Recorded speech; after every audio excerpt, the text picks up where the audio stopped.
खबर शामिल करते हैं हमारे डिविजनल ब्यूरो चीफ मियां जावेद भट्टू की इस रिपोर्ट में। थाना सदर डस्का का रिहायशी खातून रुखसाना शाहीन ने बताया कि हमारे करीबी अजीज़ हैं जो हमारी ज़मीन पर कब्ज़ा करते हैं और उल्टा हमें मारपीट करके हम पर तशद्दुद करते हैं और पुलिस की मिलीभगत से उन्होंने वो लेंटर भी डाल लिया है। अगर हम थाने जाते हैं तो थाने वाले भी हमारी बात नहीं सुनते, कब्ज़ा ही कर लिया है। हमारी आला हुकाम DPO गुजरांवाला से अपील है कि हमारे साथ इंसाफ किया जाए। हम इस वक्त RP ऑफिस गुजरांवाला में मौजूद हैं, जहाँ पे हमारे साथ साहिल मौजूद है जो थाना रिक्की से इनकी जगह पे कब्जा किया गया है। आइए हम इनसे जानते हैं कि क्या करते हैं। जी अच्छा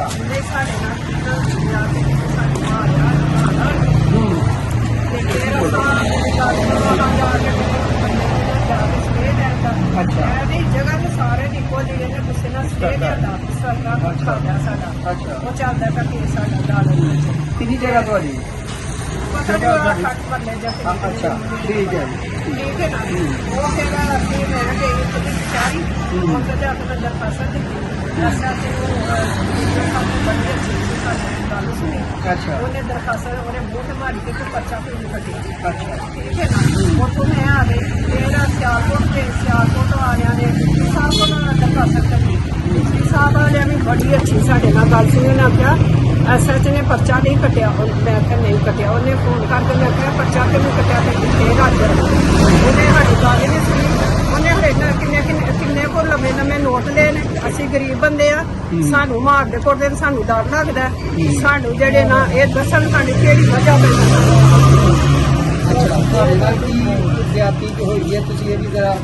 साढ़े ज्यादती तो मेरे बंदे नूं ते मेरियां बच्चियां नूं सानू घर आन के मारे ने जुल्कर नैन ते ज़हीर ते बशीर अहमद ते शबीर अहमद ठीक है इन्हां सानू मार ठीक है। तुसीं अपना भी नाम तारुफ कर सकदे। मेरा नाम जे रुखसाना शाहीन बशीर अहमद ते मेरा अहमद गांव केड़ा जी? गांव लड़की अच्छा ठीक है जी। भाजी तुसीं की करदे? जी सर मैनू मेरे भरा ने जाती अच्छा बहुत खुशी है।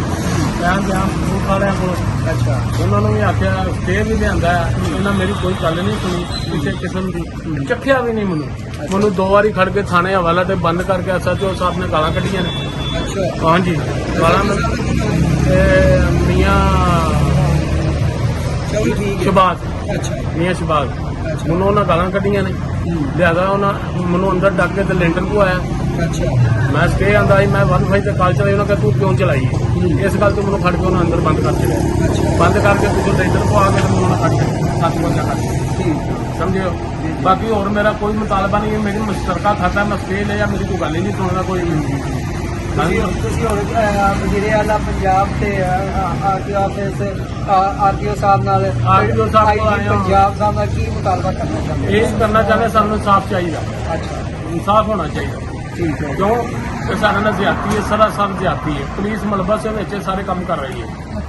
ठीक है SHO जड़ा ये सारे काम कर रहा है, इन्हें सारा काम किया, लेंटर भी पवाया, मैनू भी अंदर दिता 2 बारी खड़ के तो फिर मैं इन्हें छड्डिया। समझे जो लेंटर पै गया फिर इन्हें मैं जाके वाला गालां कढ़िया ने। फिर मैं आख्या सब लेंटर पै गया हुण काम मुक गया।